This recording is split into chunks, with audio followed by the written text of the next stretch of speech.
എന്താണ് സ്നേഹം, എന്താണ് ഇഷ്ടം എന്ന് കുറിക്കുന്നത് ഇങ്ങനെയാണ്. ഒരു മനുഷ്യൻ ഒരു പൂന്തോപ്പിന്റെ അടുത്തൂടെ നടന്നുപോയി. ഒരു പൂവ് കണ്ട് ഇഷ്ടപ്പെട്ടു. ആ ഇഷ്ടം അദ്ദേഹത്തെ പൂന്തോപ്പിലേക്ക് അനയിച്ചു. ഇഷ്ടം തോന്നിയ പൂവ് എറുത്തെടുത്തു. മറ്റൊരു മനുഷ്യൻ പൂന്തോപ്പിനടുത്തൂടെ പോയി. ഒരു പൂവിനോട് സ്നേഹം തോന്നി. അദ്ദേഹം ചെയ്തത് ഒരു പാത്രത്തിൽ ജലമെടുത്ത് ആ ചെടിക്ക് എത്തിച്ചു കൊടുത്തു. വ്യാഖ്യാനിക്കുന്നത് ഇങ്ങനെയാണ്: ഇറുത്തെടുക്കുന്നത് ഇഷ്ടമാണെങ്കിൽ പകുത്തു കൊടുക്കുന്നത് സ്നേഹമാണ്. ഞാൻ പറയും, ഉസ്താദ് കാന്തപുരത്തിന്റെ നേതൃത്വത്തിൽ നിർവഹിക്കപ്പെടുന്ന ഈ കേരള യാത്ര പകുത്തു കൊടുക്കലിന്റെ സ്നേഹയാത്രയാണ്. ഇത് കേരളത്തിന്റെ ചരിത്രത്തിൽ മാനവികതയുടെ ശക്തമായ സന്ദേശം ഉയർത്തിപ്പിടിക്കുന്നുണ്ട്. ഗ്രീക്ക് സംസ്കാരം പഠിക്കുമ്പോൾ നമുക്കറിയാം, ഡയോജനീസ് എന്ന് പറയുന്ന ഒരു മഹാജ്ഞാനി ഉണ്ടായിരുന്നു. അദ്ദേഹം നട്ടുച്ചയ്ക്ക് ഒരു റാന്തൽ വിളക്കുമായി ഏതൻസിന്റെ തെരുവീതിയിലൂടെ നടന്നു.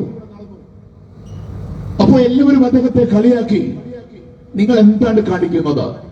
സൂര്യൻ ഉദിച്ച് ഉഗ്ര പ്രതാപത്താൽ നിൽക്കുമ്പോൾ ഏതൻസിന്റെ തെരുവീതിയിൽ റാന്തൽ വിളക്കുമായി നിങ്ങൾ എന്താണ് ചെയ്യുന്നത്? അപ്പോൾ ആ മനുഷ്യൻ പറഞ്ഞൊരു വാചകമുണ്ട്: അലക്സാണ്ടറിന്റെ സാമ്രാജ്യത്തെക്കാൾ ഗംഭീരമായ ജ്ഞാനത്തിന്റെ കൊടുമുടി കയറിയ ഡയോജനീസ് പറഞ്ഞ വാക്കുകൾ ഇതാണ്: ഈ നട്ടുച്ച നേരത്ത് റാന്തൽ വിളക്കും പേറി ഞാൻ അന്വേഷിക്കുന്നത് ഒരു മനുഷ്യനെയാണ്. ഞാൻ പറയും, കാന്തപുരം ഉസ്താദിന്റെ യാത്ര മനുഷ്യരെയും മനുഷ്യത്വത്തെയും അന്വേഷിച്ചുകൊണ്ടുള്ള മഹത്തായ യാത്രയാണ്. ഈ യാത്ര ഒരു സംസ്കാരമാണ്. എന്തുകൊണ്ടാണ് ഇത് സംസ്കാരമാകുന്നത്? സൂര്യ കൃഷ്ണമൂർത്തി എന്ന് പറയുന്ന കേരളത്തിന്റെ സാംസ്കാരിക മണ്ഡലത്തിൽ ജ്വലിച്ചു നിൽക്കുന്ന ആ നക്ഷത്രം എഴുതിയ സുന്ദരമായൊരു പുസ്തകമുണ്ട്. ആ പുസ്തകത്തിന്റെ പേര് മുറിവുകൾ എന്നാണ്.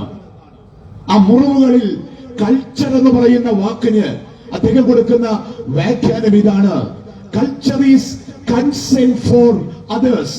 മറ്റുള്ളവരോട് കാണിക്കുന്ന പരിഗണനയ്ക്ക് പറയുന്ന പേരാണ് സംസ്കാരം. അങ്ങനെയാണെങ്കിൽ ഈ ഉസ്താദിന്റെ ഈ യാത്ര കേരള ചരിത്രത്തിൽ മനുഷ്യ സ്നേഹത്തിന്റെ സാംസ്കാരിക യാത്രയായി മാറുന്നു എന്നുള്ളത് ഹൃദയപൂർവ്വം നമ്മൾ മനസ്സിലാക്കണം. ഈ യാത്രയുടെ മഹത്തായ സന്ദേശം ഹൃദയത്തിൽ പേറിക്കൊണ്ട് മുൻപോട്ട് പോകുമ്പോൾ മുഹമ്മദ് നബി ഒരിക്കൽ പറയുന്നുണ്ട്: ആരാണ് നല്ലവൻ?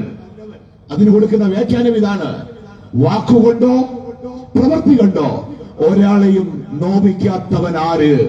അവനാണ് നല്ലവനെന്ന മനുഷ്യനെ കുറിച്ച്, നല്ലവരെ കുറിച്ച് നല്ല വ്യാഖ്യാനം കൊടുത്ത മുഹമ്മദ് നബിയുടെ സ്വപ്നം ഹൃദയത്തിൽ പേറിക്കൊണ്ട് 94-ാമത്തെ വയസ്സിൽ, ഞാൻ പറയും, അദ്ദേഹം ഏത് ജനറേഷൻ എന്ന് ചോദിച്ചാൽ സൈലന്റ് ജനറേഷന്റെ റെപ്രസെന്റേഷൻ ആണ്. 2026 ജനറേഷൻ ഏതെന്ന് അറിയാമോ? അതായത് ജനറേഷൻ ബീറ്റയാണ്.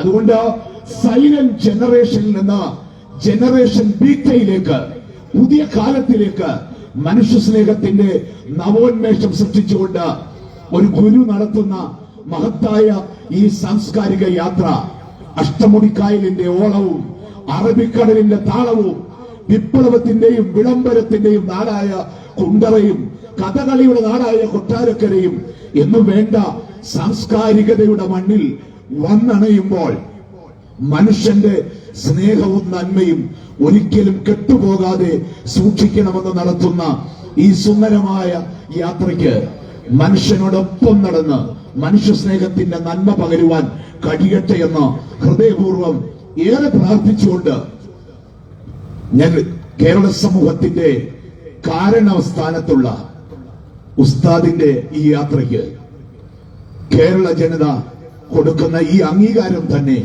ഏറ്റവും വലിയ സമ്മാനമാണ്.